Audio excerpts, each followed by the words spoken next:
Hi dears, മൈദയും പഞ്ചസാരയും ഒന്നും അധികമായിട്ട് കഴിക്കാൻ ഇഷ്ടമില്ലാത്ത ഒരാളാണോ നിങ്ങൾ? എങ്കിൽ നിങ്ങൾക്ക് പറ്റിയ ഒരു കേക്കാണ് ഇത്. ഈ ക്രിസ്മസിന് നമുക്ക് ഈ കേക്ക് ഉണ്ടാക്കിയിട്ട് എന്തായാലും അങ്ങ് ആഘോഷിച്ച് കളയാം. പ്ലം കേക്ക് എല്ലാവർക്കും കഴിക്കണമല്ലോ അല്ലേ? അതിനായിട്ട് നമുക്ക് ആദ്യം കുറച്ച് ഡ്രൈ ഫ്രൂട്ട്സ് വേണം. നിങ്ങൾക്ക് അവൈലബിൾ ആയിട്ടുള്ള ഏത് ഡ്രൈ ഫ്രൂട്ട്സ് വേണമെങ്കിലും ഉപയോഗിക്കാം. ഞാനിപ്പോൾ കറുത്ത മുന്തിരി, പിന്നെ നമ്മുടെ സാധാരണ മുന്തിരി, ബ്ലൂബെറി, ചെറി, ഡേറ്റ്സ്, റാപ്സ്ബെറി ഇത്രയുമാണ് എടുത്തിട്ടുള്ളത്. പിന്നെ കുറച്ച് ട്യൂട്ടി ഫ്രൂട്ടിയും. ഇതിലേതാണോ നിങ്ങളുടെ കയ്യിലുള്ളത് അത് ചേർത്താൽ മതിയാകും. ഇനി നല്ലൊരു പാനിലേക്ക് 1 കപ്പ് ശർക്കരപ്പൊടി എടുക്കാം. ഞാനിപ്പോൾ പാക്കറ്റിൽ വരുന്ന ശർക്കരപ്പൊടിയാണ് എടുത്തിരിക്കുന്നത്. നിങ്ങൾക്ക് ഉണ്ട ശർക്കരയാണെങ്കിൽ അതിനെ ചെറുതായിട്ട് പൊടിച്ചെടുത്താലും മതിയാകും. 1 കപ്പ് ശർക്കരയിലേക്ക് 1 കപ്പ് വെള്ളം ചേർത്ത് കൊടുത്തിട്ട് ഒന്ന് അലിയിച്ചെടുക്കാം. ഈ പാക്കറ്റിൽ കിട്ടുന്ന ശർക്കരപ്പൊടിയിൽ അങ്ങനെ പൊടിയോ മണ്ണോ അങ്ങനെ ഒന്നും ഉണ്ടാവില്ല.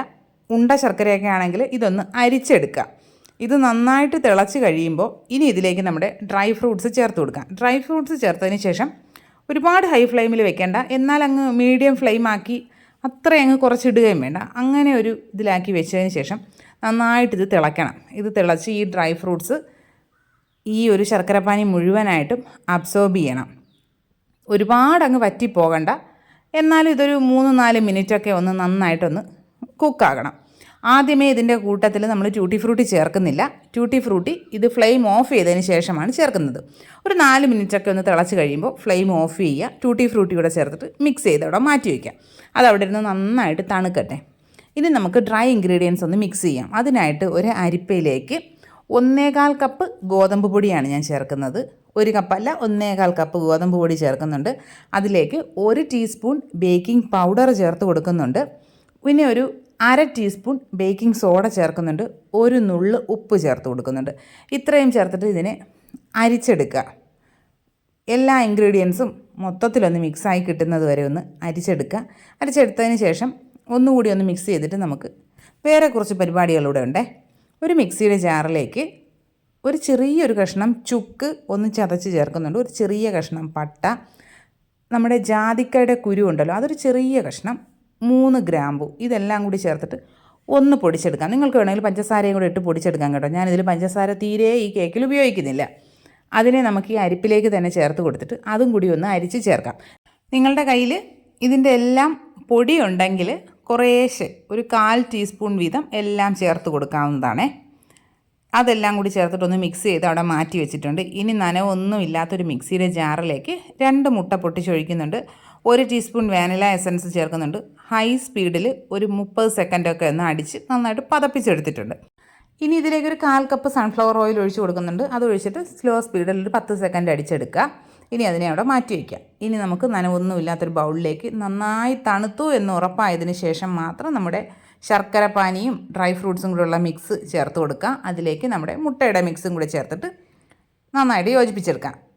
ഡ്രൈ ഫ്രൂട്ട്സിൻ്റെ മിക്സ് നന്നായിട്ട് ചൂടാറിയിട്ടുണ്ടാകണം. റൂം ടെമ്പറേച്ചറിലായതിനു ശേഷം മാത്രമേ നമ്മൾ അതിലേക്ക് മുട്ടയുടെ മിക്സ് ചേർക്കാൻ പാടുള്ളൂ. ഇനി ഇതിലേക്ക് നമ്മുടെ ഡ്രൈ ഇൻഗ്രീഡിയൻസ് മിക്സ് ചെയ്ത് വെച്ചിരിക്കുന്നതിന് കുറേശ്ശെയായിട്ട് ചേർത്ത് സ്ലോലി മിക്സ് ചെയ്തെടുക്കുക. ഓവർ മിക്സ് ചെയ്ത് കഴിഞ്ഞാൽ നമ്മുടെ കേക്ക് വല്ലാണ്ട് ഡ്രൈ ആയി പോകും. ഞാൻ എപ്പോഴും പറയുന്നത് പോലെ ഞാനിതിൽ സ്പീഡ് കൂട്ടിയിട്ടാണ് കാണിക്കുന്നത്. ഇതൊരു 2-3 തവണയായിട്ട് വേണം ചേർത്തെടുക്കാനായിട്ട്. വീഡിയോസൊക്കെ കാണുന്ന കൂട്ടുകാർക്ക് ഇഷ്ടമാകുന്നുണ്ടെങ്കിൽ പ്ലീസ് ഒന്ന് ചാനൽ സബ്സ്ക്രൈബ് ചെയ്ത് സപ്പോർട്ട് ചെയ്യണേ.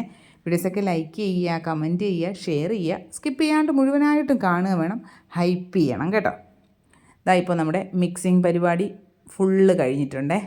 അത്യാവശ്യം നല്ല തിക്കായിട്ടുള്ളൊരു കൺസിസ്റ്റൻസിയാണ്. അങ്ങനെ തന്നെ മതി. നമുക്കിതിനെ ഒരുപാട് ലൂസാക്കി എടുക്കാൻ പാടില്ല. പ്ലം കേക്കിൻ്റെ ബാറ്റർ എപ്പോഴും നല്ല തിക്കായിരിക്കും.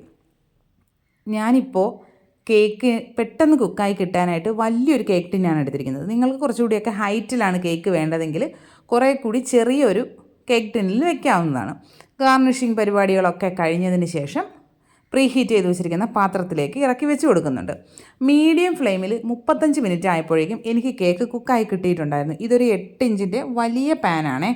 അതുകൊണ്ടാണ് ആ ഒരു ടൈമിൽ കുക്കായി കിട്ടിയത്. കുറച്ചുകൂടിയൊക്കെ ഒരു 6 ഇഞ്ചിൻ്റെയൊക്കെ ഹൈറ്റുള്ളൊരു കേക്ക് ടിന്നിലാണ് നമ്മൾ വെക്കുന്നതെങ്കിൽ ഒരു 45 to 50 മിനിറ്റ്സ് വരെയൊക്കെ കേക്ക് കുക്കാവാനായിട്ട് സമയമെടുക്കും. അത് നിങ്ങളുടെ പാനിനനുസരിച്ചൊക്കെ ഒന്ന് വ്യത്യാസം വരും.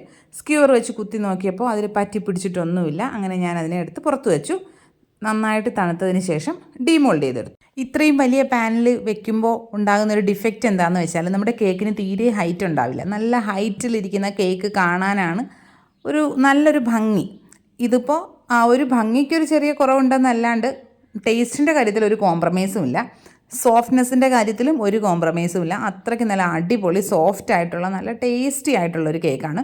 നിങ്ങൾക്ക് സൺഫ്ലവർ ഓയിലിന് പകരം വേണമെങ്കിൽ ബട്ടറും യൂസ് ചെയ്യാവുന്നതാണ്. ബട്ടർ യൂസ് ചെയ്യുകയാണെങ്കിൽ നമ്മൾ ആദ്യം ശർക്കരപ്പാനി മിക്സ് ചെയ്യുമല്ലോ, ശർക്കരപ്പാനിയിലേക്ക് ഡ്രൈ ഫ്രൂട്ട്സ് ഇടുന്ന ടൈമിൽ വേണം 1/4 കപ്പ് ബട്ടർ അതിലേക്ക് ചേർത്തൊന്ന് മെൽറ്റാക്കി എടുക്കണം. ഇത്രയൊക്കെ ശ്രദ്ധിച്ച് തയ്യാറാക്കി കഴിഞ്ഞാൽ നല്ല അടിപൊളി ഒരു പ്ലം കേക്ക് തയ്യാറാക്കിയെടുക്കാം. എല്ലാ കൂട്ടുകാരും ട്രൈ ചെയ്ത് നോക്കുക.